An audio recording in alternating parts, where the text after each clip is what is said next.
Assalamualaikum warahmatullahi wabarakatuh. Alhamdulillahirabbil alamin. Rasa syukur kehadirat Allah Tuhan Yang Maha Kuasa. Di kesempatan yang berbahagia ini kita telah masuk di sesi untuk COVID Talk webinar yang ke-48. Jadi sudah 48 kali MCCC menyelenggarakan COVID Talk on webinar, dan berbahagia sekali karena di kesempatan yang hari ini kita akan mendiskusikan sebuah topik yang saya kira sangat menarik sekali ya. Beberapa waktu yang lalu saya kira beberapa media cetak dan online menyampaikan informasi mengenai salah satu survei yang telah dilakukan oleh satu lembaga yang menyampaikan pesan tentang Muhammadiyah dianggap paling terdepan untuk urusan keterlibatan dalam penanganan COVID-19 di Indonesia. Dan untuk itu, di sesi ini kita akan mencoba untuk menilai kembali seberapa besar harapan publik pada Muhammadiyah untuk penanganan COVID-19 di Indonesia. Telah bersama dengan kita di siaran live kita di kesempatan kali ini adalah pertama Ibu Dr. Rahmawati Hussein. Beliau adalah Wakil Ketua Muhammadiyah COVID-19 Command Center Pimpinan Pusat Muhammadiyah. Dan juga sudah bersama dengan kita beliau Muhammad Farudin atau Masudin, redaktur harian Republika. Dan sebentar lagi akan menyusul adalah Mas Budi Hermanto, inisiator Majelis Maujahidin atau mamajahid.id. Nah, nanti para pemirsa sekalian nanti bisa ikut dalam diskusi kita, nanti bisa ikut via Zoom atau via live yang saat ini kita streamingkan di YouTube, di Muhammadiyah Channel, kemudian juga di Facebooknya Persyarikatan Muhammadiyah, dan atau Instagramnya live di @mucovid19. Jadi di 3 channel tadi itu teman-teman bisa mengikuti diskusi yang menarik ini, dan tentu nanti teman-teman juga bisa bertanya, berdiskusi. Yang ada di grup nanti bisa raise hand atau tulis di chat, atau kemudian angkat tangan, atau kemudian nanti yang di sosial media kita bisa menuliskan pertanyaannya di Facebook atau di Instagram atau di YouTube. Nanti kita akan bacakan dan akan dijawab oleh para narasumber. Baik, kita akan sapa satu persatu narasumber kita yang sudah hadir. Yang pertama adalah Ibu Dr. Rahmawati Hussein yang ada di Pusat Data Informasi dan Komunikasi MCC PP Muhammadiyah. Assalamualaikum Bu Ama. Waalaikumsalam warahmatullahi wabarakatuh, Mas Budi. Terima kasih ya, siang ini kita bisa berkumpul, dan terima kasih juga ini selamat bertemu Muhammad Farudin dari Republika.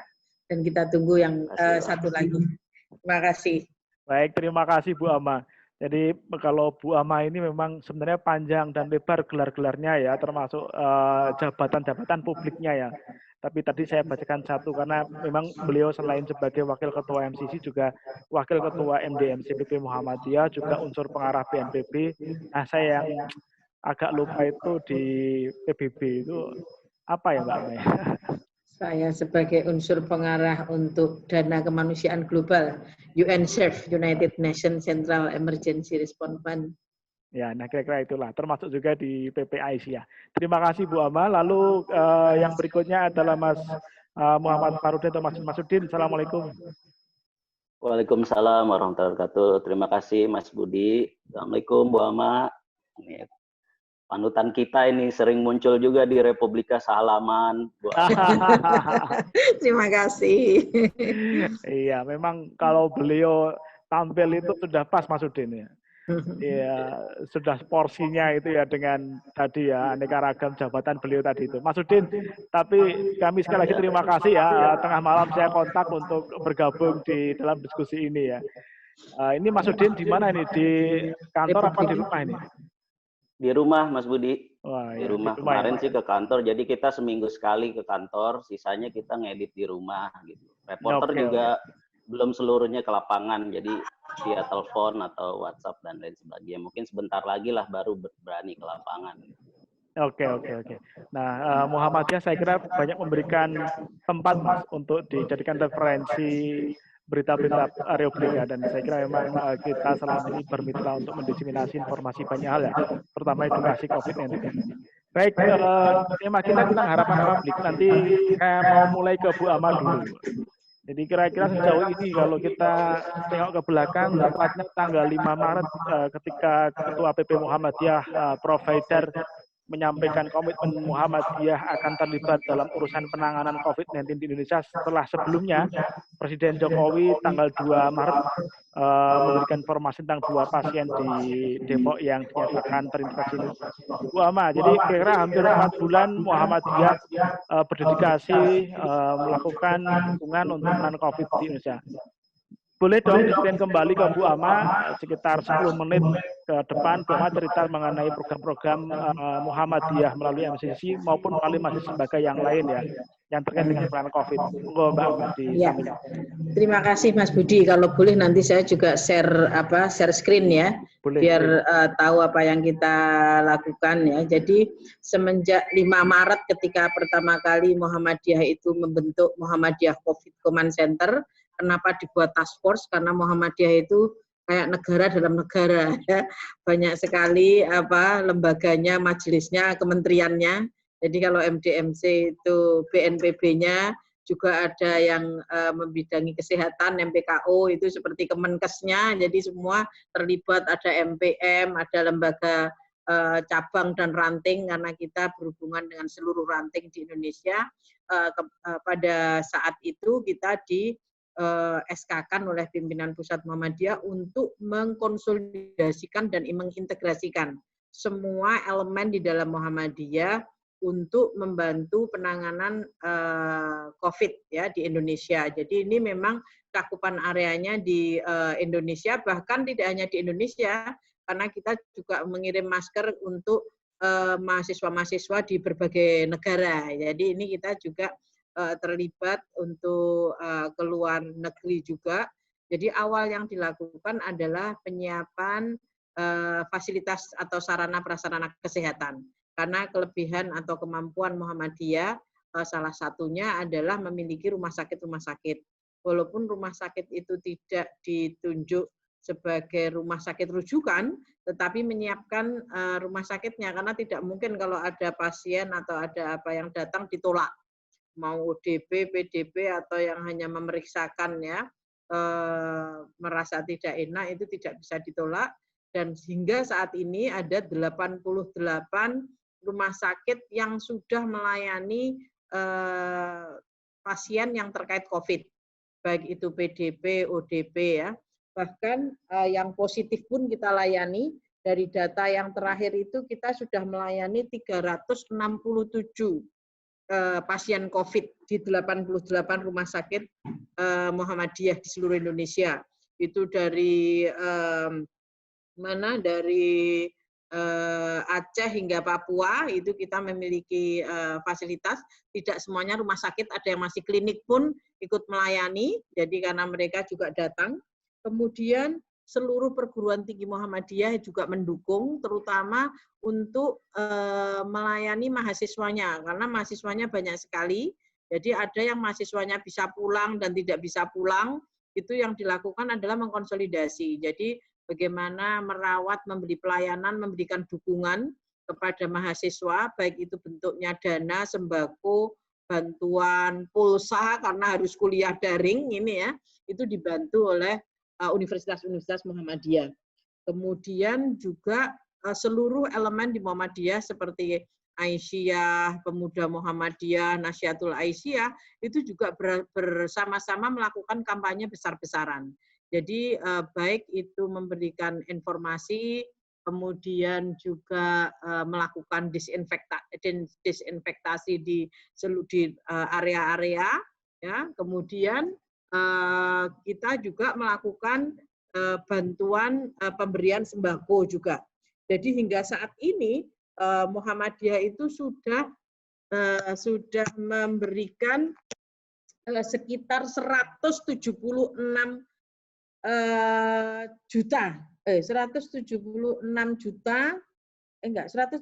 miliar, Masya Allah, 176.411 juta. Itu dana yang sudah dikeluarkan, baik dari perguruan tinggi, kemudian juga dana-dana yang dikeluarkan, dan total penerima manfaatnya itu sampai 3,9 juta. Ya, ini bisa saya share sebentar kalau mau ini ya. Sebentar. Ini penerima manfaatnya, saya share screen. Nah, jadi ada pembagian masker itu untuk 400.000 jiwa, kemudian untuk penyemprotan disinfektan, pembagian hand sanitizer, sosialisasi edukasi, makanan siap saji, pasien yang dilayani, bantuan telur, bantuan dana tunai yang hampir 1 M, kemudian bantuan potongan biaya studi mahasiswa itu hampir 45.000 jiwa dibantu biaya pembiayaannya, kemudian pembagian vitamin, kemudian diskusi online yang secara terus-menerus dilakukan seperti pada siang hari ini, kemudian pembagian sembako, pembuatan media edukasi, panduan-panduan, protokol, dan sebagainya, distribusi APD medis, itu ya, seperti overall untuk para tenaga medis, di seluruh rumah sakit dan klinik, bahkan kita juga membantu puskesmas juga, kemudian pembagian termometer infrared, kemudian juga bantuan-bantuan yang lain. Ini saya sampaikan untuk memberikan gambaran apa yang dilakukan Muhammadiyah, termasuk di dalamnya Aisyah dan otonomnya ya, Pemuda, Nasia, Ikatan Pelajar, kemudian HW, Tapak Suci ya, itu bersama-sama melakukan kerja di seluruh Indonesia. Jadi coverage-nya nasional. Itu yang kita lakukan. Jadi mungkin inilah yang menyebabkan karena kita melakukan sosialisasi terus-menerus, mungkin orang juga paham apa yang kita lakukan dan semoga ini terus bisa dilakukan. Jadi jangkauannya dari COVID Talk itu juga sudah direspon atau diikuti oleh hampir 140.000 orang. Mungkin kenapa kok ada yang menjawab karena sudah pernah mengikuti COVID Talk ataupun menonton di YouTube, di streaming ya, live streaming maupun di video-video yang lain. Jadi ini yang sudah kita lakukan. Kita juga melakukan pelayanan konsultasi psikologi, agama, ya, dan melakukan pendampingan di masjid dan musola. Jadi ini kita lakukan dan di seluruh Indonesia sudah ada MCC-nya. Dan mereka juga ikut bersama-sama menjadi tangan panjang dari MCCC pusat. Jadi ada MCCC di tingkat pusat, di tingkat provinsi, dan di tingkat daerah. Nah ini perguruan tingginya, saya lewati saja. Perguruan tinggi saja sudah mengeluarkan total yang paling besar itu hampir 110 miliar. Jadi untuk kegiatan-kegiatan. Jadi ini pembentukan MCCC di tingkat wilayah. Jadi Muhammadiyah mencoba melakukan secara efektif dan efisien bagaimana bantuan itu bisa dirasakan oleh semua pihak, tidak hanya untuk Muhammadiyah, tapi untuk bangsa ya. Artinya siapapun juga kalau memang berkekurangan itu atau mendapatkan dampak dari COVID itu juga dibantu. Baik itu bantuan berupa tadi ya, masker sampai ke sembako maupun dukungan untuk kuliah ya.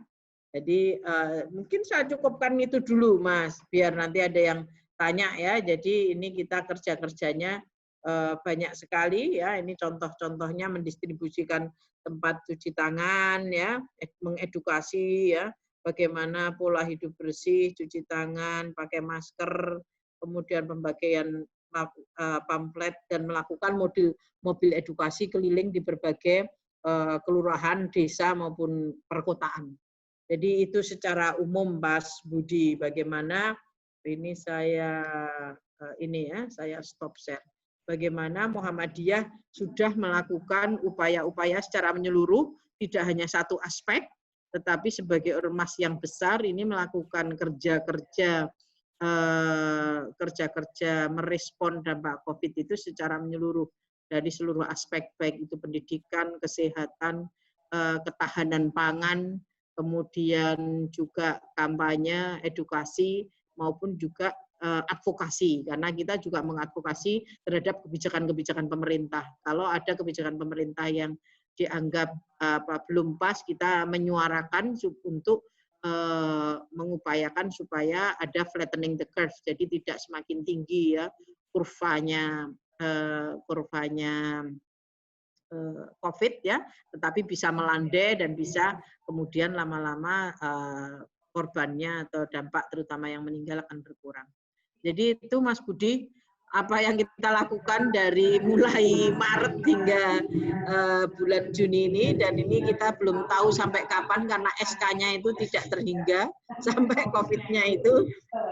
COVID-nya selesai. Jadi kalau di Muhammadiyah karena hampir sukarelawannya banyak, ini kita sudah mengerahkan sukarelawan lebih dari 20.000 ya untuk menyemprot, membagikan masker, mengedukasi itu lebih dari 20.000 relawan yang sudah dikerahkan di seluruh Indonesia. Jadi itu yang aktif ya, belum ibu-ibu yang tiap minggu juga membagikan cantelan ya, sembako itu juga puluhan ribu di seluruh Indonesia terlibat secara aktif. Jadi ini upaya kontribusi bagaimana Muhammadiyah ikut ya di dalam menangani dampak COVID. Terima kasih Mas Budi. Ya, baik, terima kasih Bu Ama. Nanti kita akan sambung dengan diskusi intensifnya ya. Saya kira menarik ya, Mas Udin. Kalau kita lihat tadi yang disampaikan Bu Ama, bagaimana kemudian seriusnya Muhammadiyah untuk penanganan COVID ini ya. Kalau di dalam konteks bencana alam, biasanya kemudian MDMC ya, Bu Ama ini yang kemudian mengajak elemen semua untuk berkoordinasi dalam satu komando di MDMC, di One More One Muhammadiyah ya. Tapi urusan pandemi global ini kemudian Muhammadiyah membentuk MCC yang saya kira kemudian lebih serius lagi untuk melakukan upaya penanganan baik itu preventif, promotif, kuratif maupun rehabilitatif yang tadi Bu Ama sampaikan ya detailnya ya. Ada terkait dengan edukasi sampai kemudian stok logistik ketahanan pangan, pengerahan relawan wilayah Indonesia, bahkan sampai kemudian penyediaan bantuan-bantuan dukungan kepada masyarakat di level paling rendah ya, baik itu ekonomi, sosial, bahkan psikologi, termasuk kesehatan ya. Dan saya kira tidak bisa kita pungkiri bagaimana kemudian angka-angka keterlibatan 77 rumah sakit Muhammadiyah yang telah menangani pasien COVID, kemudian PTM, Perguruan Tinggi Muhammadiyah yang saya kira sampai saat ini juga masih terlibat. Oke, Mas Udin, menurut pandangan Mas Udin ya sebagai media, sejauh ini kemudian apa publik melihat keseriusan Muhammadiyah ini dalam penanganan COVID ini, Mas Udin? Ya, makasih Mas Budi. Pertama saya mau mengucapkan selamat dulu nih kepada Muhammadiyah yang berhasil survei LSKP sebagai ormas paling peduli dalam mitigasi COVID-19. Kebetulan kemarin malam saya sendiri tuh yang langsung mengedit beritanya dan waduh menarik nih begitu muncul di layar. Ini menarik karena di survei itu disebutkan bahwa Muhammadiyah berada di peringkat pertama, disusul kemudian organisasi profesi kedokteran yaitu IDI gitu. Nah, IDI justru di posisi kedua. Kemudian dilanjutkan dengan Nahdlatul Ulama, kemudian ASI Cepat Tanggap, terus Majelis Ulama, Palang Merah Indonesia. Nah, baru kemudian gugus tugas COVID nasional itu baru kesekian gitu. Nah, Muhammadiyah itu pertama. Ini artinya ya, ini lembaga ini kan lembaga independen gitu dan ternyata gerak langkah Muhammadiyah selama ini ada yang memperhatikan gitu dan saya juga mengikuti sepak terjang Muhammadiyah dari sejak awal ketika di awal-awal Maret lalu ada jurnalis Australia kan menulis tentang kekecewaan mereka tentang di tanah air gitu. Tapi di akhir-akhir tulisannya dia menyebut justru ada harapan besar di gerakan civil society di Indonesia. Nah, ketika Charity, terus NAPI dan gerakan-gerakan sosial masyarakat ini justru dengan sukarela bergerak untuk menanggulangi COVID ini.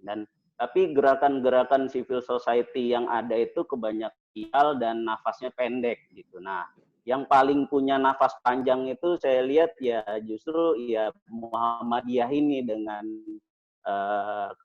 COVID Center Comment-nya ini. Jadi dari sejak awal terorganisir dan langsung masuk ke dalam jantung perang gitu, berada di garda depan.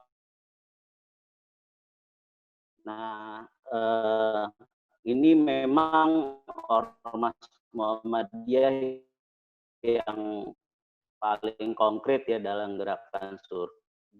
gerakan penanggulangan COVID ini. Jadi bukan sekedar mengeluarkan fatwa larangan sholat di garis depan, tidak hanya menangani pandeminya itu dengan melibatkan rumah sakit dan tenaga kesehatan, tapi juga menanggulangi dampak COVID-nya itu tadi.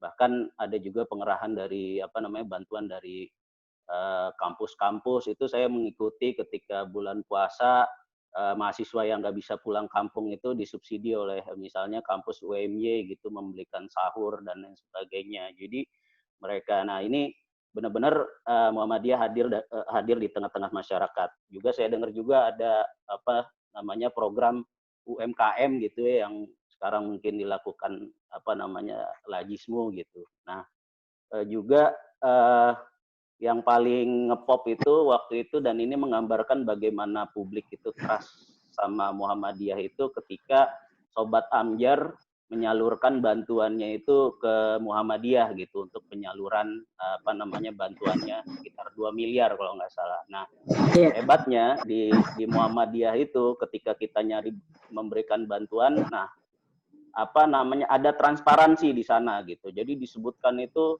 dengan nilai total bantuan sekian itu 2 miliar, ketika dikonversi menjadi APO atau dikonversi menjadi program kegiatan itu nilainya serupa dengan ini. Nah, ini yang memang dibutuhkan oleh publik gitu, informasi seperti ini gitu. Jadi ketransparansiannya itu gitu. Nah, hal-hal ini yang kemudian menjadi selalu viral kalau saya perhatikan gitu. Dan terakhir kan sempat Muhammadiyah menolak tunduk ya, menyerah terhadap COVID ini, itu luar biasa sekali di saat ya mungkin negara ini juga udah kelelahan gitu ya, udah udah nafasnya juga udah mulai ngos-ngosan gitu, tapi Muhammadiyah masih genjot terus, masih jalan. Nah, sesuai dengan tema ini, kalau boleh berharap nih, mumpung ada Bu Ama gitu ya, nah mungkin ada satu nih Bu yang mungkin agak fenomenal kalau ini bisa dilakukan Muhammadiyah, karena justru dalam penanganan COVID di negara kita itu kurang melibatkan ilmuwan-ilmuwan gitu. Nah, barangkali MCC ini bisa merangkul, mengkonsolidasi ilmuwan-ilmuwan Muhammadiyah untuk menemukan virus COVID, vaksin COVID ini, Bu. Ya, minimal ada penelitian ke arah sana, misalnya meneliti genom COVID yang masuk ke Indonesia gitu, walaupun terhasilnya 2-3 tahun ke depan ya kita nggak tahu, tapi mulai ada ke arah sana dan memberikan masukan-masukan ke pemerintah yang ininya tuh lebih ke lebih ke saran ilmuwan gitu, saran keilmuan gitu. Jadi nah, terus juga ada sukses story yang mungkin dibagian oleh Muhammadiyah, misalnya dalam upaya memberikan penyembuhan kepada pasien COVID gitu. Misalnya ini ketika dikasih treatment ini nih, pasien ini ternyata sembuh gitu. Nah, mungkin rahasia-rahasia itu yang dibuka ke publik, misalnya Muhammadiyah pakai obat ini nih atau pakai treatment ini ya, ketika untuk mengobati gejala COVID. Barangkali itu yang bisa di-share ke publik, sehingga publik meskipun dari rumah bisa bisa memberikan bisa ketika terjadi gejala atau segala macam tuh bisa melakukan itu, dan itu tentunya dengan berbasis riset dan pengalaman yang sudah dilakukan oleh Muhammadiyah selama 3 bulan 4 bulan ini gitu. Barangkali itu dulu Mas Budi. Terima kasih sambil diskusi. Baik. Ya, terima kasih Mas Udin. Saya kira menarik ya bagaimana kemudian dari sudut pandang media melihat Muhammadiyah dan perannya, sehingga kemudian masyarakat akan menilai secara objektif mengenai peran-peran yang telah dilakukan ya. Dan terutama tadi menarik ketika Mas Udin menyampaikan tentang transparansi, kemudian keterbukaan, juga komitmen yang tiada henti untuk terus berkiprah dalam penanganan COVID ini ya, di tengah kemudian memang keterbatasan dari teman-teman yang lain terkait dengan sumber daya maupun sumber dana ya. Terlepas dari itu, mungkin saya kembali ke Bu Ama ya. Bu Ama, saya kira memang tentu tidak mudah bagaimana Muhammadiyah secara internal juga mengkonsolidasi ya. Bagaimana kemudian mempertahankan komitmen sampai dengan 4 bulan inilah, kira-kira hampir 4 bulan ini. Saya kira tidak mudah ya. Mungkin Bu Ama bisa sharing kepada kita mengenai bagaimana mengkonsolidasi ke dalam, yang saya kira tadi Muhammadiyah itu kan sudah kayak negara ya, majelis, lembaga, kemudian amal usaha lengkap lah, jamaah dan sebagainya. Bagaimana Bu Ama mengkonsolidasi ke dalam, lalu kemudian tentu ada pernak-pernik lah ya, tidak semulus mungkin yang tentu kalau kemudian kita lihat secara umum ya. Monggo Bu Ama. Bu Ama belum dibuka ininya Mas, mute-nya. Oke, ya. Terima kasih. Sekarang sudah kedengeran ya. Mohon maaf tadi. Jadi memang tidak mudah mengkoordinasi banyak pihak ya, terutama beberapa komponen seperti tadi saya sampaikan, karena Muhammadiyah itu negara dalam negara ya. Tetapi memang Muhammadiyah ya ini bukan kerja satu pihak, tapi kerja banyak pihak, dan Muhammadiyah selama ini sudah teruji banyak sekali dan berkemauan untuk bekerja sama. Jadi memang banyak dinamika bagaimana mengumpulkan misalnya majelis perguruan tinggi yang membawa perguruan tinggi, mengumpulkan majelis didasmen misalnya ya, kemudian mengumpulkan majelis atau LPCR, lembaga perkembangan cabang dan ranting, ini butuh waktu, atau bagaimana bekerja sama dengan lembaga atau majelis tarjih untuk membuat fatwa-fatwa. Ini majelis tarjih kadang-kadang kan nggak bisa cepat tuh, karena fatwa itu harus dirembuk bersama ya. Ini alhamdulillah kerja karena ada COVID ini dan ada kemauan yang kemauan baru ya menggunakan digital, itu bapak-bapak tarjih itu mau untuk melakukan pertemuan lebih sering, bahkan per minggu untuk mengeluarkan fatwa. Ini fenomena yang luar biasa. Dulu sebelum ada daring, mungkin kalau tidak ada COVID tidak pernah bertemu memutuskan perkara dengan online. Ya, jadi mereka berbantah-bantahan dengan ayat-ayat ya, hadis-hadisnya itu menggunakan online. Ini menarik sekali. Jadi memang tidak mudah, tetapi semua elemen di dalam Muhammadiyah yakin bahwa apa yang dilakukan ini untuk kemaslahatan bersama. Jadi Muhammadiyah melakukan ikhtiar ya, bagaimana kita berkontribusi terhadap pencegahan ya, tadi ada preventif, ada kuratif pelayanan maupun rehabilitatif ya, atau promotif tadi kampanye ya, maupun rehabilitatif. Jadi ini bukan kerja yang ringan. Memang diingatkan terus bahwa kita perlu nafas panjang, dan alhamdulillah di Muhammadiyah itu sudah biasa. Di bencana pun kita yang paling pertama datang, yang paling terakhir pulangnya atau perginya ya.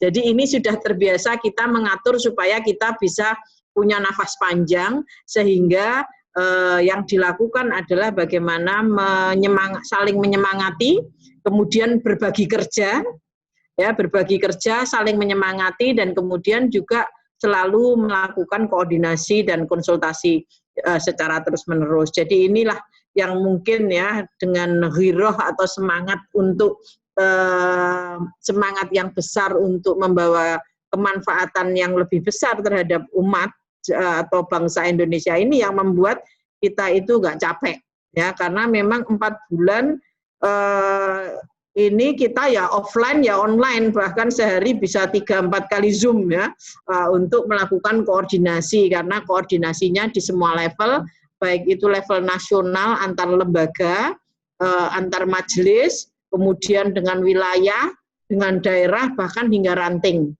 Dan alhamdulillah karena gerakan Muhammadiyah ini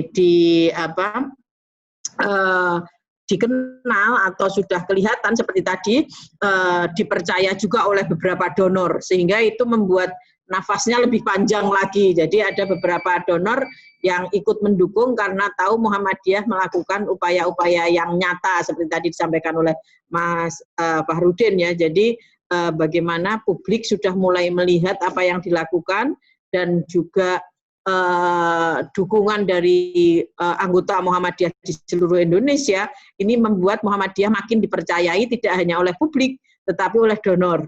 banyak yang menitipkan untuk melakukan kegiatan, baik itu donor dari dalam negeri maupun luar negeri, untuk bekerja sama dengan Muhammadiyah yang nilainya tidak sedikit. Ya, kita sudah menandatangani beberapa kontrak, ada yang 2,5 M, ada yang 10 M, ada yang 8 M, kita hampir sudah 30 M dari donor untuk program-program sampai bulan Maret tahun depan, kalau itu ini kan ya. Jadi Muhammadiyah juga ini sudah bekerja sama untuk ketahanan pangan, ya, dengan Australia sudah kita pihak Australia ya, kita sudah bekerja sama untuk mendukung kegiatan Muhammadiyah sampai bulan Maret tahun 2021. Jadi ini merupakan kepercayaan yang besar untuk supaya kami lebih bisa melakukan kegiatan lebih panjang, ya, karena dampak COVID ini diperkirakan, diestimasikan bisa sampai 2 tahun untuk rehabilitasinya. Artinya orang-orang yang di PHK, kerusakan ekonominya, ya, kemudian persoalan-persoalan sosial yang dihadapi, mulai banyak kekerasan di dalam rumah tangga dan sebagainya, ini butuh waktu yang lama untuk menyembuhkan atau merehabilitasi. Oleh karena itu, yang dilakukan oleh Muhammadiyah itu masih tetap panjang, tidak mungkin sesaat karena dampaknya juga panjang. Jadi kita sebagai bagian dari bangsa, ya, sebagai bagian dari warga negara itu kita melihat kalau tanpa tadi civil society, tapi kalau kita menggantungkan negara saja itu susah. Bencana biasa saja kadang tidak bisa dihadapi oleh negara saja. Jadi itu urusan semua pihak. Oleh karena itu Muhammadiyah terus berkomitmen, ya, melalui upaya-upayanya baik dengan dana internal maupun eksternal. Jadi bagi yang mendengarkan mungkin Al-Azizmu juga terus menggalang dana, tetapi kita juga menerima bantuan atau dukungan support dari berbagai pihak. Jadi ini yang membuat kami menjadi semangat, ya, Mas Fahrudin dan yang lain-lain, ya, karena kepercayaan itu kemudian berbuah membuat harapan masyarakat bisa terpenuhi. Jadi terus kita berharap bisa memenuhi harapan-harapan. Kalau tadi disinggung berkaitan dengan upaya tenaga ahli, alhamdulillah ini sudah ada pertemuan tenaga ahli Muhammadiyah. Ini tidak hanya untuk penelitian berkaitan dengan vaksin dari Fakultas Kedokteran, itu sudah ada stem cell research center, itu kita berharap juga bisa menjadi leading. Kemudian bahkan laboratorium UMY sudah dijadikan laboratorium resmi untuk PCR, ya, untuk mengetes untuk itu, ya, renetnya untuk mengetes itu. Jadi kita sudah berupaya mengoptimalkan universitas-universitas itu menjadi think tank dan juga penyeplay, ya, penyeplay intelektual, tapi memang butuh waktu yang panjang, ya, tadi seperti disampaikan, tidak bisa cepat, ya, di luar negeri yang sudah full support saja masih belum menemukan, ya, tetapi kita selalu optimis dengan keterbatasan, tapi dengan uji-uji klinis melalui rumah sakit yang ada itu bisa membantu untuk menemukan virus. Kita optimis untuk terus, ya, tenaga-tenaga ahlinya di Universitas Muhammadiyah di mana saja, karena ada sekitar 76 yang mempunyai fakultas kesehatan. Jadi ini bisa menjadi resources, ya, yang luar biasa. Baik itu tidak hanya untuk meneliti uji klinis tadi, ya, untuk vaksin, tetapi juga bagaimana pelayanan yang lebih baik, pencegahan yang baik, ya, baik dari cara pengobatan, cara pelayanan, kemudian rehabilitasinya, ya, terhadap pasien-pasien, itu juga menjadi kekayaan yang luar biasa bagi Muhammadiyah untuk bisa menemukan cara yang lebih baik. Jadi alhamdulillah di Muhammadiyah itu terus melakukan pelayanan bahkan sampai ke rumah itu untuk memastikan bahwa misalnya pasien-pasien yang sudah positif itu tidak menularkan, ya, ke keluarganya dan sebagainya. Bahkan ini off the record mungkin ya, di beberapa rumah sakit Muhammadiyah itu mendiagnosa itu dilarang oleh oleh dinas kesehatan karena akan menambah jumlah.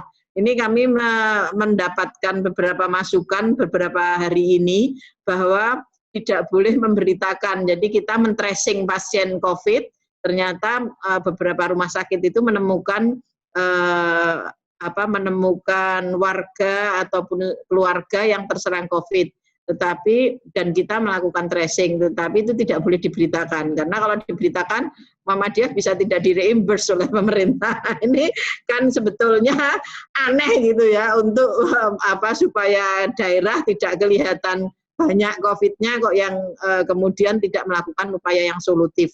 Sebetulnya ini justru menguntungkan kalau ada pihak civil society membantu, kan mestinya ini menjadi aset yang besar kalau dan bisa untuk menekan angka kematian yang tinggi kalau itu tujuan akhir supaya menekan angka kematian. Kalau di tracing aja nggak boleh, bagaimana kita bisa mengetahui tingkat penyebarannya? Jadi ini sudah ada beberapa laporan dari rumah sakit Muhammadiyah yang diperingatkan ya. Jadi ini juga menjadi catatan kami untuk kita usulkan ya, supaya kejadian-kejadian ini bisa menjadi pelajaran yang berharga dan luar biasa ya. Bagaimana menangani pandemi yang belum pernah dirasakan oleh Indonesia ya. Biasanya hanya epidemi ya, demam berdarah, malaria, TBC, ini tiba-tiba semua pada saat yang bersamaan. Jadi ini dari sisi kebijakan sampai sisi praksis itu perlu upaya yang luar biasa, Mas Budi. Jadi ini kerja yang tidak hanya satu orang, tapi kerja kolektif ya dari seluruh elemen di Muhammadiyah. Jadi ini kerja-kerja yang luar biasa. Bagaimana dari sisi kebijakan kita terus mengepus supaya kebijakan-kebijakan itu juga tepat, sampai kepada praksis itu juga bisa dirasakan dan bisa memberikan solutif ya, memberikan solusi yang baik. Jadi itu Mas Budi.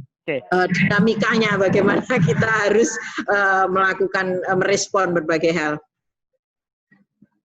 Baik, terima kasih Bu Ama. Saya kira luar biasa bagaimana tadi Bu Ama menyampaikan ya terkait dengan bagaimana mengkonsolidasi secara internal ya, yang saya kira juga energinya besar itu dari Aceh sampai dengan Papua dengan majelis lembaga Maluku dan sebagainya ya, dan terkenal dengan rapi bagaimana kemudian konsolidasi ke dalamnya, sehingga kebijakan internal pun kemudian juga dilakukan dengan baik di internal Muhammadiyah, walaupun tentu ada satu dua hal yang kemudian juga menjadi dinamika.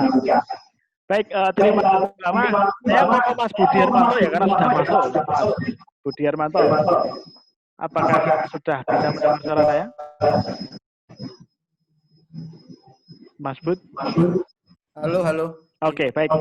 Mas Bud, jadi tema kita kali ini adalah harapan publik terhadap Muhammadiyah ya, terkait dengan COVID-19 ya. Jadi waktu yang lalu Republika dan beberapa media menyampaikan informasi mengenai salah satu survei bahwa Muhammadiyah dianggap paling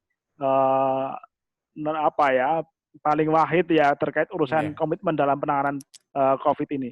Kalau Mas Bud sendiri menilai bagaimana kemudian ini bisa kemudian muncul? Apakah memang serta-merta Muhammadiyah melakukan atau memang Mas Bud dalam konteks ini menilai lebih jauh dari itu? Monggo Mas Bud. Terima kasih Mas Budi. Tadi saya terlambat tapi saya mendengarkan Mbak Ama tadi menyampaikan presentasinya tentang peran Muhammadiyah. Menurut saya sih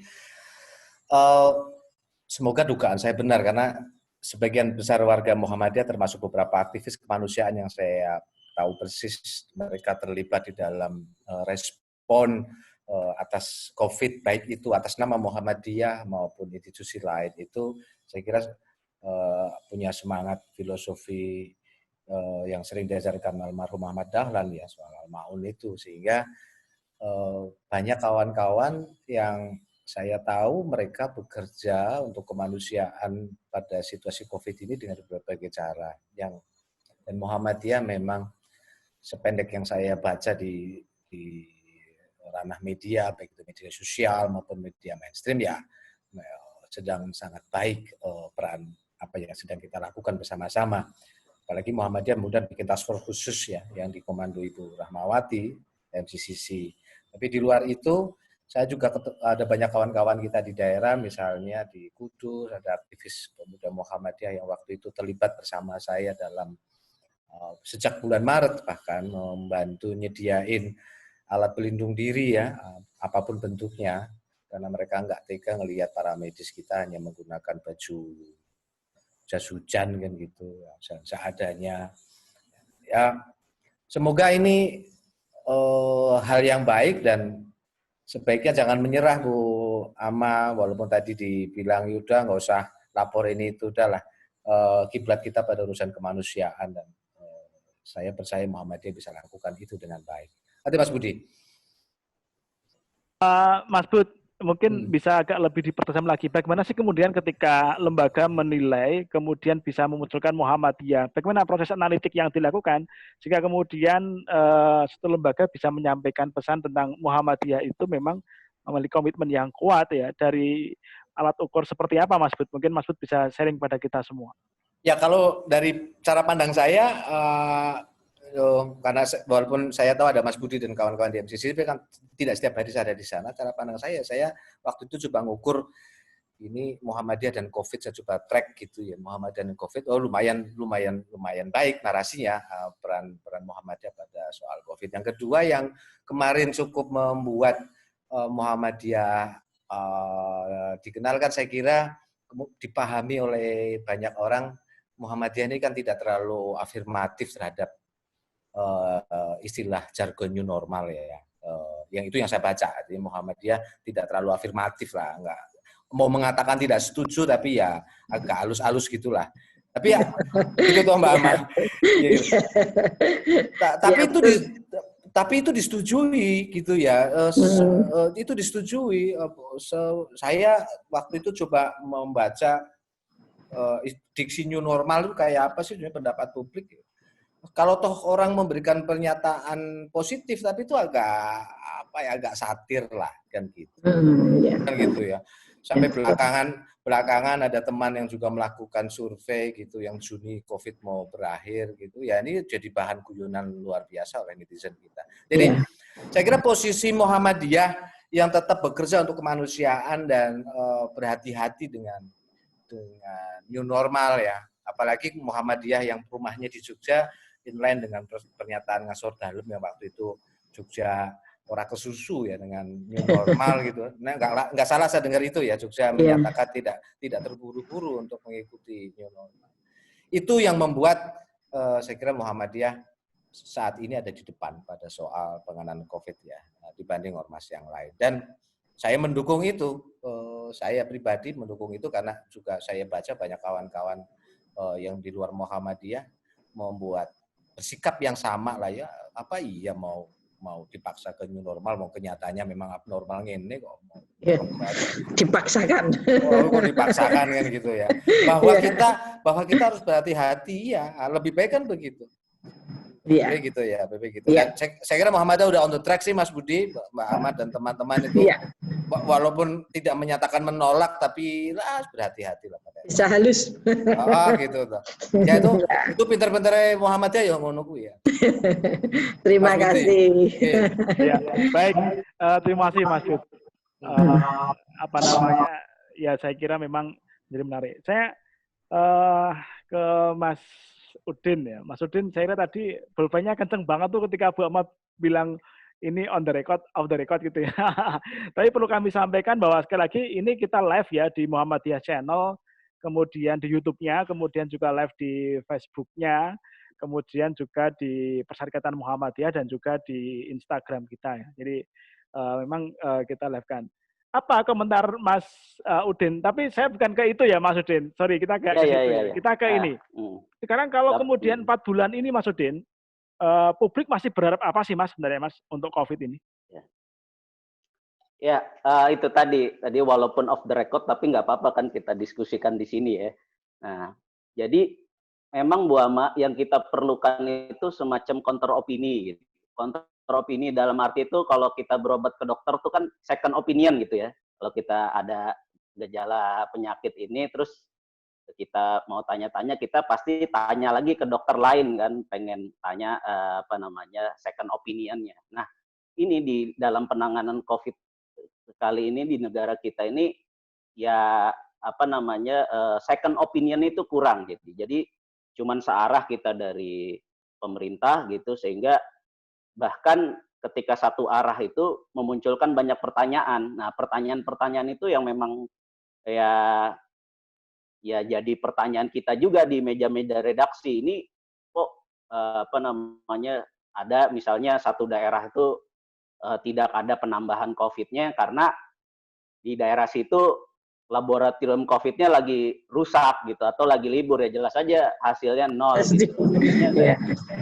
Saya kaget juga ketika beberapa rumah sakit Muhammadiyah ternyata dilarang untuk tracing gitu. Walaupun itu mungkin bukan untuk dipublikasi tapi buat memberikan masukan ke pemerintah gitu ya kan. Nah, ini itu yang kita butuhkan hari-hari ini dan mungkin ke depannya Pak Budi itu ya itu tadi second opinion, di mana yang disampaikan oleh para ahli gitu. Para ahli itu yang memang kompeten di bidangnya gitu. Tadi Bu Ama sudah menyebut bahwa ada pertemuan para pakar yang memang kita nggak tahu nanti hasilnya apa. Bahkan di luar negeri aja sudah di full total aja ini belum ketemu gitu. Tapi paling nggak langkah ke sana tuh udah ada, dan ini yang memang diharapkan orang-orang tuh gongnya itu di situ, kira-kira nih obatnya apa gitu. Nah, harapan itu tuh besar waktu Bu Siti Fadila Supari kan kemarin ya soal vaksin itu kan rame juga tuh pengalaman Bu Siti gitu. Tapi kemudian isunya itu tereduksi oleh ya mungkin ada pendukung atau segala macam tuh ke kasus hukumnya gitu. Padahal bukan itunya gitu. Kalau bisa tuh lebih ke ke spiritnya Bu Siti itu, di mana dia coba menggunakan langkah ahli gitu, langkah yang dilakukan oleh ilmuwan dalam menangani COVID gitu. Jadi spirit itunya yang mungkin perlu dijaga, dan pasca kemarin isu-isu minta Bu Siti dibebaskan malah itu jadi hilang tuh spirit untuk mencari vaksinnya itu gitu. Nah, barangkali inilah yang kedepannya kita butuhkan gitu. Nah, second opinion dari Muhammadiyah. Kalau kita kan Bu di media itu kadang pinter-pinter kita tuh kalau if the record apa gitu, kita punya trik lah untuk menyampaikan itu di publik gitu loh. Tapi ya justru itu yang menarik gitu. Ketika ketika kita dapat komen lembaga, dan dengan reputasi MCC ini saya rasa tuh udah termasuk legitimate dalam menyampaikan informasi COVID, termasuk mengeluarkan yang namanya protokol-protokol itu Bu gitu ya. Mungkin dalam satu titik berseberangan dengan Muhammadiyah tapi dalam kerangka yang ilmuwan itu ya nggak masalah gitu. Nah, misalnya kalau kita perhatikan di Amerika kan si Trump itu juga dia berseberangan dengan ketua virusnya itu Bu, yang ininya. Nah, kayak gitu-gitu kan menarik gitu, walaupun itu dalam kerangka kerangka yang membangun gitu. Jadi semua orang tuh bisa masuk. Nah, ini ketika semua di keran-keran informasi ditutup, yang ada adalah kemudian orang tuh ini udahlah terserah gitu, jadi cuek gitu, jadi apatis, karena ya itu tadi ngelihat hopeless dengan penanganan pemerintah seperti itu, civil society juga nggak ada yang ngomong, akhirnya ya udah terserahlah, kita kuat-kuatan aja gitu. Nah, ini yang sikap cuek ini yang harus kita hindari, dan tadi itu informasi yang menarik yang ya punya Bu Ama itu ya sampaikan aja Bu ke kita gitu. Nanti kita ada caranya lah untuk menyampaikan itu dengan halus gitu ya, dengan supaya tuh tapi informasinya nyampe. Nah, yang kedua tadi mau menanggapi juga dari Bu Ama itu bedanya civil society lain dengan Muhammadiyah dalam penanganan COVID ini, saya perhatikan gitu, ya tadi yang Bu Ama bilang, kalau yang lain mungkin menggantungkan, masih menggantungkan ke pemerintah. Dalam hal ini misalnya ormas itu lebih ke menyalurkan bansos yang dari Kemensos, dari Kapolri dan lain sebagainya. Tapi Muhammadiyah itu udah langsung punya perangkat filantropi sendiri sehingga masyarakat terus juga dan lembaga-lembaga internasional itu juga bisa langsung mengakses ke Muhammadiyah untuk mensupport kegiatan-kegiatan. Nah, ya ini yang menurut saya yang membuat ya tadi itu yang Bu Ama bilang nafas Muhammadiyahnya itu lebih panjang gitu. Nah, tapi ya tadi itu Bu, untuk supaya ini tetap jadi concern bersama, supaya tetap jadi perhatian bersama, ya barangkali ya informasi-informasi yang sifatnya mungkin memberikan harapan gitu. Nah, sekarang itu trennya memang berita kabar baik, Bu. Nah, kabar buruk itu sekarang orang jadi malas baca dan cenderung malas. Jadi kalau ada pasien sembuh, ada apa tuh mereka senang gitu. Apalagi misalnya ya Muhammadiyah temukan ini gitu. Nah, itu tuh mereka senang. Mungkin nanti bahasanya angle utamanya itu ya tentang kabar baik yang diberikan Muhammadiyah, ya baru tuh munculin tuh kalau misalnya rumah sakit dilarang sama Dinkes untuk tracing dan lain sebagainya. Mungkin itu Mas Budi. Oke. Baik, terima kasih Mas Udin. Saya kira menarik ya mencermati apa yang disampaikan Mas Udin terkait dengan harapan-harapan masyarakat secara umum ya. Walaupun mungkin tentu ada banyak lagi kita bisa menangkap apa sih sebenarnya yang dimaui oleh masyarakat secara luas ya dengan aneka ragam klasifikasi umur, kemudian juga sosial budaya dan yang lain ya. Saya mau ke Mas Bud lagi, Mas Bud. Jadi gimana sih kemudian ketika oke lah 4 bulan ini Muhammadiyah dianggap sudah cukup mampu untuk menangkap kebutuhan masyarakat dan kemudian terlibat dalam memenuhi apa yang diinginkan masyarakat agar kemudian selamat. Karena Muhammadiyah punya komitmen kuat bahwa keselamatan jiwa itu di atas segalanya, baik itu ekonomi maupun yang lain ya. Dan tentu tetap mendorong ekonomi, tapi jiwa menjadi utama. Mas Bud, gimana cara menangkap kemudian harapan-harapan ini agar kemudian bisa masuk ke dalam sistem tindak lanjut yang mesti menjadi PR-nya Muhammadiyah, Mas? Karena kan banyak tuh masyarakat dengan segala klasifikasinya. Bagaimana cara Muhammadiyah kemudian bisa menangkap harapan-harapan ini, Mas? Menurut saya satu gini, ini tadi pagi saya membaca laporan di salah satu media yang ditulis kira-kira hampir bulan 4 April lalu soal cara masyarakat kita yang khususnya di wilayah rural ya, di wilayah pedesaan ini kan mereka proteksi mandiri ya, proteksi mandiri dengan kalau kita di Jogja itu seperti kampung saya itu waktu itu baru dibuka kemarin itu selama 3 bulan ya hanya ada 1 pintu untuk keluar masuk. Ini bagian dari cara masyarakat menjaga lingkungannya sekaligus juga untuk saling bahu-membahu satu sama lain.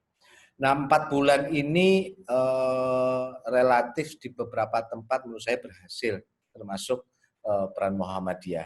Tapi ke depan menurut saya kok kita juga harus memulai masuk untuk membantu memikirkan sekalipun saya sependapat bahwa urusan nyawa dan kemanusiaan di atas segalanya termasuk soal ekonomi, Muhammadiyah lewat sayapnya Majelis Pemberdayaan Muhammadiyah mungkin perlu diajak serta oleh Bu Ana dan teman-teman di PP Muhammadiyah untuk masuk ke wilayah ketahanan nggak usah ekonomi ya, tapi ketahanan keluarga dan ketahanan pangannya masyarakat. Ini yang 1-2 kan sudah muncul tuh gerakan-gerakan dan kegiatan-kegiatan ekonomi mandiri yang dilakukan oleh masyarakat. Belum lama saya mengikuti ceramahnya ekonom kita Faisal Basri yang soal bagaimana ekonomi di tengah pandemi itu juga menurut saya menarik ya, bahwa misalnya ya protokol kesehatan tetap kita penuhi.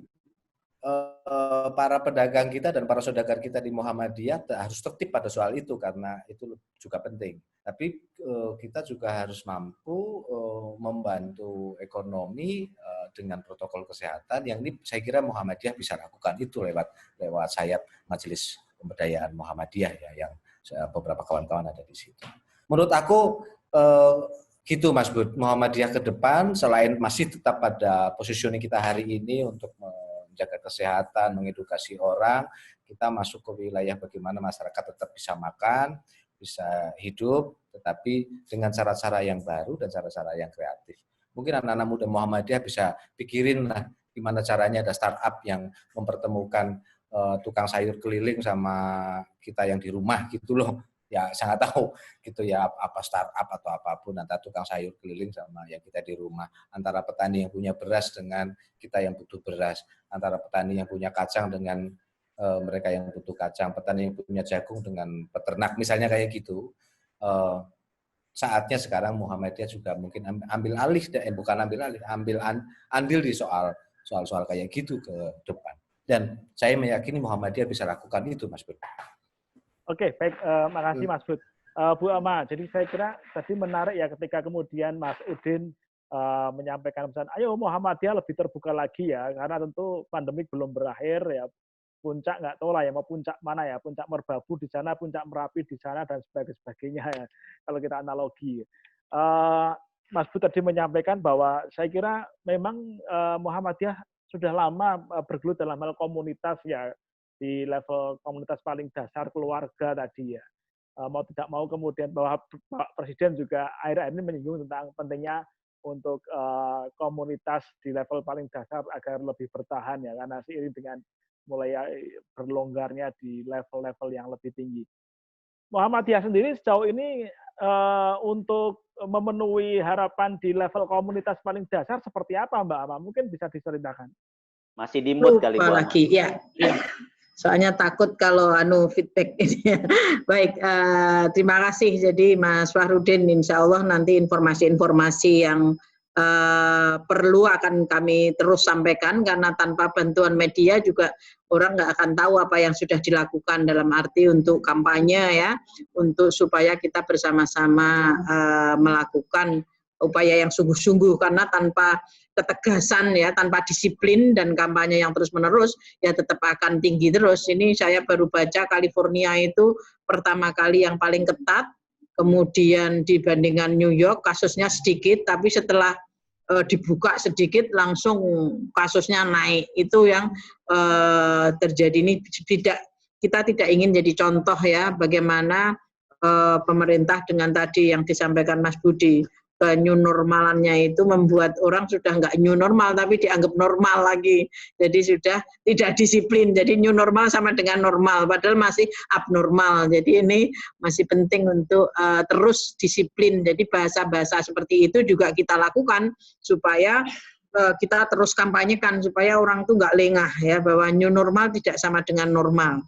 Nah ini oleh karena itu memang dari awal Muhammadiyah tidak sepakat menggunakan bahasa new normal, tapi kita masih tetap tinggi, jadi kita tegas untuk menyatakan bahwa disiplin dan taat terhadap protokol kesehatan itu menjadi sangat penting untuk menekan laju penyebaran COVID. Kemudian merespon apa yang disampaikan oleh Mas Budi tadi tentang ketahanan pangan, insya Allah ini yang tadi barusan saya sampaikan bahwa kita sudah memulai MPM maupun Lazismu ya yang mendukung untuk ketahanan pangan keluarga, dan alhamdulillah karena kerja-kerja awal ini kita disupport oleh DFAT Australia, Kedutaan Besar Australia untuk melakukan social protection melalui food security.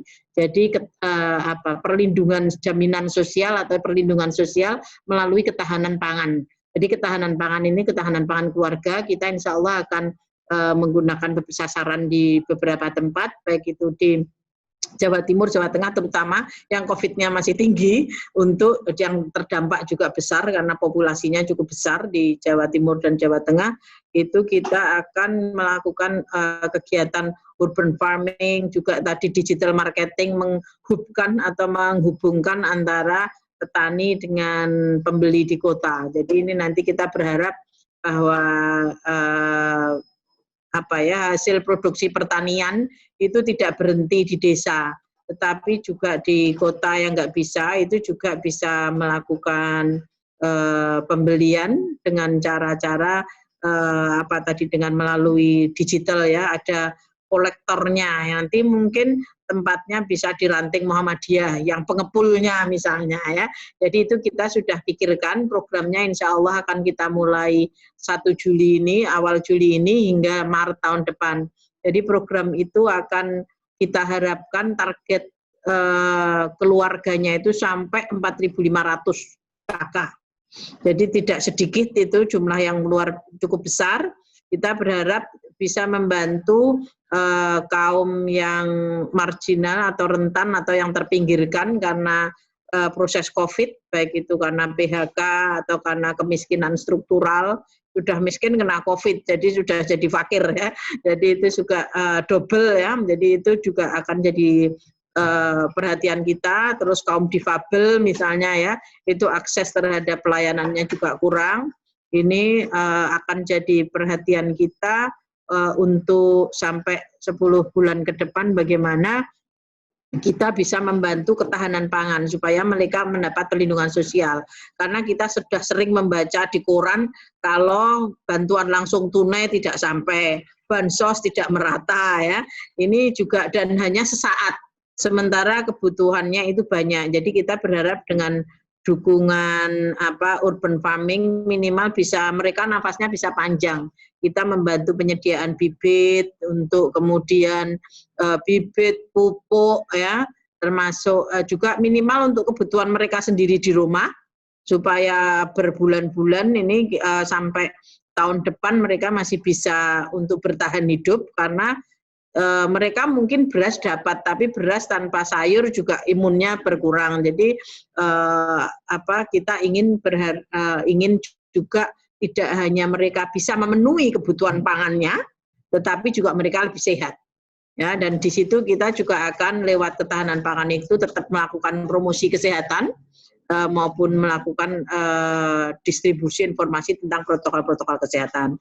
Jadi ada urban farming, ada UMKM membantu dengan program dana cash transfer program misalnya ya, CTP itu yang sudah banyak dilakukan. Cash transfer program kita melakukan dukungan pembiayaan dan juga pembiayaan usaha mereka supaya usaha mereka bisa berlangsung, karena banyak usaha kecil kan mati karena tidak ada yang beli atau mereka harus berpindah atau berganti jenis usahanya.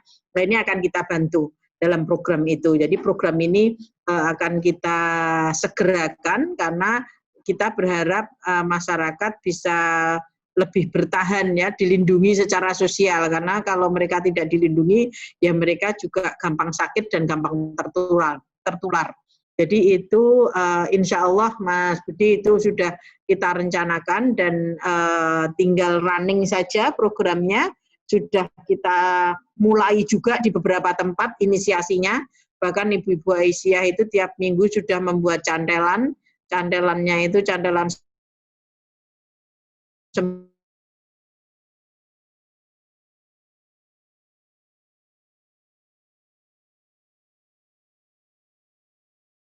60 cantelan. Jadi karena satu ranting itu kan sekelurahan ya, atau RW itu bisa banyak kakaknya. Jadi minimal yang paling sangat membutuhkan itu yang kita bantu utama. Jadi itu program-program yang kita luncurkan untuk ketahanan pangan. Insya Allah kita masih akan jalan panjang juga ini untuk tetap semoga harapan-harapan itu bisa terpenuhi dan kita terus dari semua lini itu akan kita koordinasikan bersama.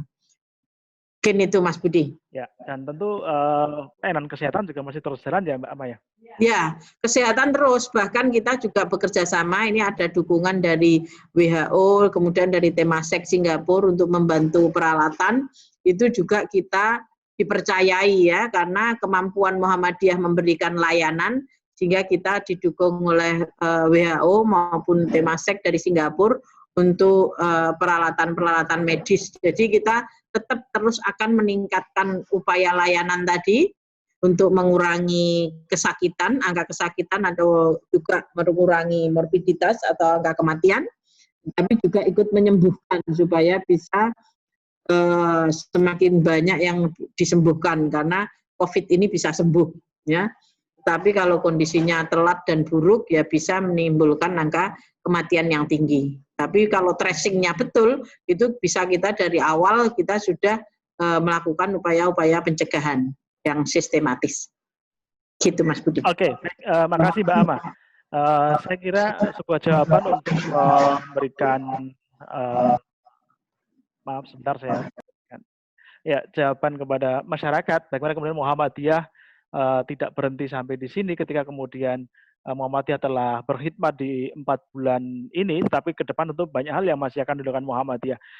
Saya mau ke Mas Udin deh, masih ada waktu 15 menit kita bisa menggunakan waktu. Mas Udin, kira-kira kemudian kalau kita lihat mengenai sebaran Indonesia, Sumatera, Jawa, dan sebagainya dengan porsi kebutuhan yang berbeda-beda, dan saya nggak mau mengatakan bahwa Indonesia itu warnanya juga berbeda-beda, ya sudah ada yang kuning, ada yang masih merah, ada yang hitam sekali ya.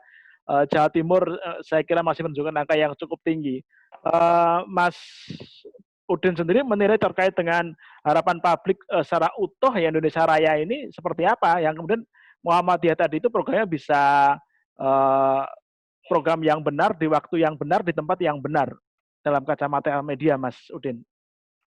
Ya, makasih Mas Budi. Ini saya kalau jadi ibaratnya lawan diskusi ini udah babak belur nih sama Bu Ama gitu. Jadi kita baru punya ide, Bu Ama udah gerak gitu. Misalnya kita baru ngusulin ini nih, Bu, ini dong ngusul ini. Ternyata Bu Ama udah ngumpulin para pakar, mau bangun punya usul community base, Bu Ama udah gerak bikin program ini segala macam ya.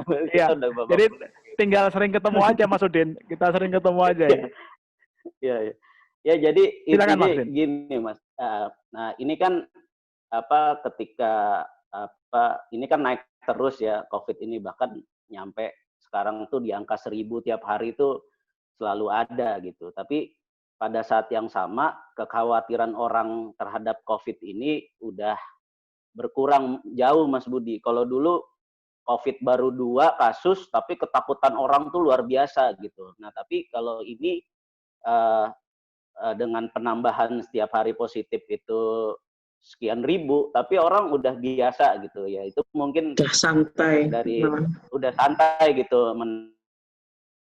menanggapi itu, dan ini yang kemudian menimbulkan orang jadi cuek dan lain sebagainya. Salah satunya mungkin karena tadi informasi yang penting yang dimiliki oleh Muhammadiyah itu dibungkam oleh oleh kekuasaan gitu. Ini yang mungkin kita coba buka keran itu ya civil society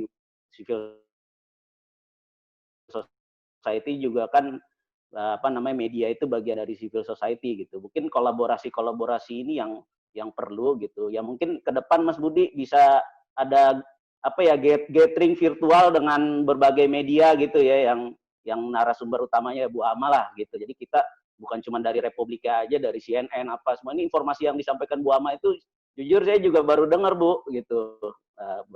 Baru dengar gitu ya, update kayak ini yang sebenarnya kita perlu, dan saya rasa kalau teman-teman undang dalam diskusi virtual kayak gini, apalagi yang undang Bu Ama, yakin ini teman-teman juga mau hadir gitu ya dalam urun rembuk seperti ini. Jadi nanti ada masukan-masukan dari rekan-rekan media yang lain gitu. Nah itu ya untuk penanggulangannya Mas Budi, mungkin Bu Ama yang lebih tahu Mas Budi. Okay. Gitu. Cuman tadi itu efek bahwa orang udah nggak takut lagi Bu Ama itu jadi PR bersama gitu ya. Bukan berarti kita mau menyalurkan ketakutan, tapi lebih aware dengan kondisi sebenarnya gitu. Oke, kayaknya sinyalnya Mas Udin agak naik turun ini. Masih ada waktu 5 menit ya. Makasih Mas Udin, saya kira catatannya menarik ya untuk menjadi PR-nya gerakan Muhammadiyah dalam memerangi corona ini. Saya kira Bu Ama juga sudah mencatat poin-poin penting yang nanti bisa kemudian menjadi bahan-bahan tindak lanjut Muhammadiyah ya. Termasuk tadi ajakan gathering ya, walaupun memang beberapa kali kita juga selenggarakan di dalam press conference. Baik, terima kasih Mas Udin. Saya ke Mas Bud terakhir, Mas Bud. Jadi saran Mas Bud apa ini agar kemudian langkah-langkah Muhammadiyah ini terukur Sehingga antara harapan publik dengan apa yang dilakukan Muhammadiyah itu memang sebanding, Mas, atau memang memenuhi apa yang menjadi keinginan benar warga secara menyeluruh, Mas Bud.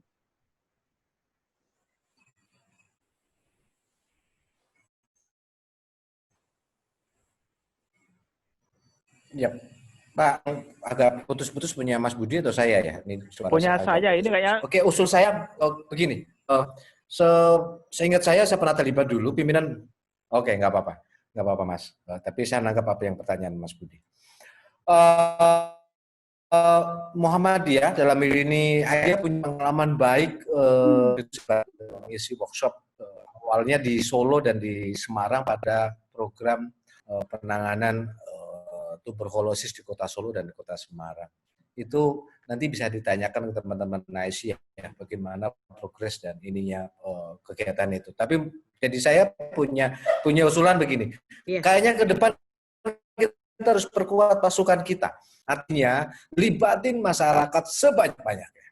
Ajak masyarakat warga kita Muhammadiyah maupun yang Muhammadiyah untuk inline dengan apa yang kita lakukan di Muhammadiyah, apa yang Mbak Amas sedang kerjakan tadi, baik itu untuk upaya preventif maupun upaya soal ketahanan itu. Jadi semakin orang terlibat, semakin masyarakat kita terlibat, saya kira kita semakin lebih sustain ke depan. punya alat ukur yang konkret. Menurut saya kok gitu, dan seperti pengalaman Aisyah tadi yang saya ceritakan, kita bisa lakukan itu karena masyarakat ikut terlibat dan bergerak menjadi kader-kader kita yang ini.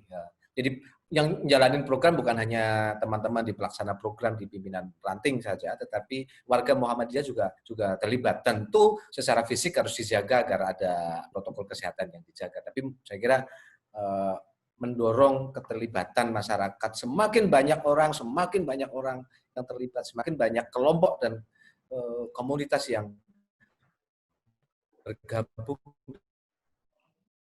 di dalam apa yang kita lakukan bersama, menurut saya itu menjadi semangat. Mas Budi. Gitu. Ini yang fakir benefit saya atau Mas Budi nih. Halo Mas Budi. Oke, Mas Bud, mohon maaf, ini sinyalnya di sini agak turun ini kayaknya ya. Jadi mohon maaf. Oke, sebelum ke Bu Ama, saya ke Mas Udin. Mas Udin, apa closing statement-nya? Harapan publik pada Muhammadiyah ini. Ya, saya berharap Muhammadiyah melalui MCC-nya tetap berada di garda terdepan ya, dan ini memang akhirnya Muhammadiyah ini yang mengkonsolidasi civil society di Indonesia yang menangani COVID ini gitu. Barangkali nanti mungkin mungkin justru merangkul ormas-ormas yang lain gitu loh Mas Budi, Bu Ama gitu. Nggak cuma Muhammadiyah aja ya, mungkin bisa kolaborasi dengan ormas yang lain, dan juga ya media itu bagian dari civil society ya, itu yang digerakkan gitu. Dan sepertinya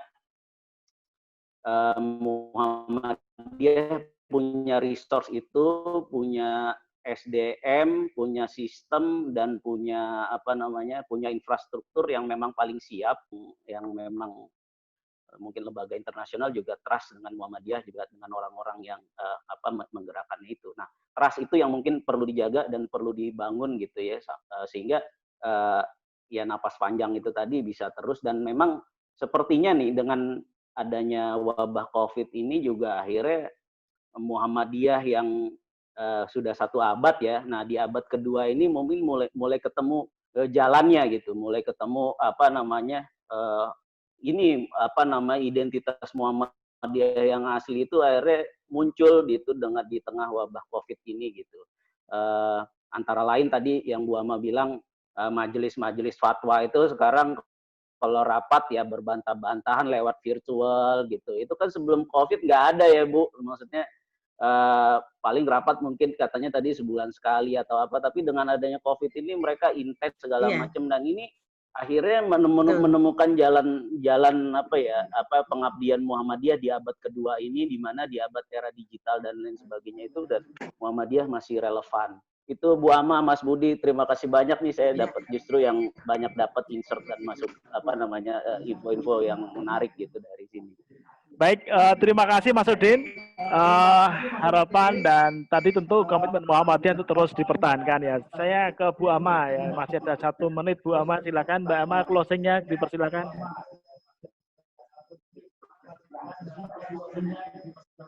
Ya, terima kasih harapan dan usulannya dari Mas Fahrudin dan maupun Mas Budi tadi ya. Jadi ini akan kami perhatikan bagaimana ada interaksi terutama kawan media supaya ada informasi secara terus-menerus.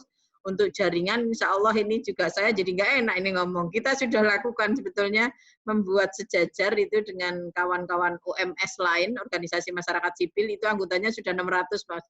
Jadi jaringan antar jaringan kita sudah membentuk dan melakukan webinar secara rutin untuk bagaimana kawan-kawan OMS itu menjadi satu padu di dalam penanganan COVID. Tetapi ini memang karena tadi dengan media mungkin belum optimal, jadi akan kita undang lagi media secara khusus apa-apa yang mungkin penting ya sebagai second opinion, tidak hanya satu jalur informasi dari pemerintah, tetapi gerakan civil society ini cukup besar pengaruhnya terhadap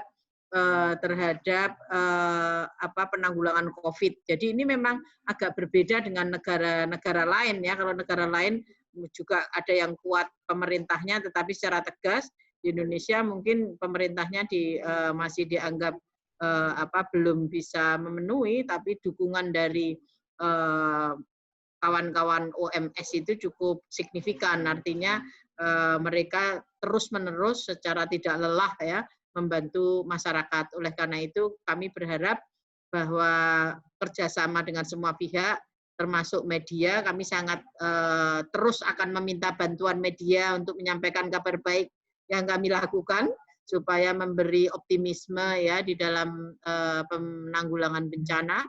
Kemudian yang kedua juga menjadi contoh baik ya, jadi best practices untuk bisa disebarkan kalau itu baik. Kemudian yang ketiga juga untuk lesson learn. Sebetulnya seperti apa sih kalau ada kejadian seperti ini lagi, jadi pandemi lagi ya. Jadi kita tidak berharap, tetapi penyakit yang disebabkan zoonosis, yaitu adanya perpindahan virus dari hewan ke manusia, itu tidak akan pernah berhenti. Itu akan semakin banyak dengan struktur yang ada sekarang. Oleh karena apalagi dengan globalisasi, orang berpindah cepat. Oleh karena itu kerjasama semua pihak, baik itu media, OMS, dan pemerintah maupun swasta itu menjadi sangat signifikan. Dan kami berterima kasih sekali lagi dukungan semua pihak yang selama ini sudah membantu dan mempercayakan kepada Muhammadiyah untuk terus melakukan gerakannya. Kami terus meminta dukungan supaya kita tetap bisa membawa perbedaan atau perubahan yang baik. Kemudian yang terakhir, semoga apa yang bisa kita lakukan itu memang memenuhi harapan yang diinginkan oleh masyarakat.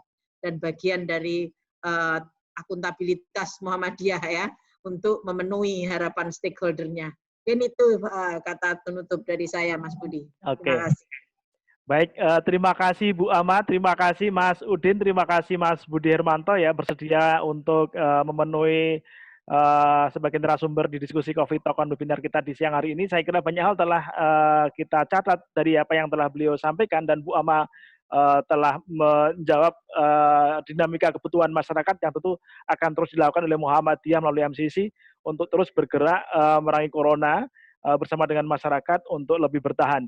Sekali lagi rangkuman ini bisa dilihat di YouTube kita di Muhammadiyah Channel, juga ada di Instagramnya di Muqofid, di Facebook Perserikatan Muhammadiyah juga bisa dilihat di sana.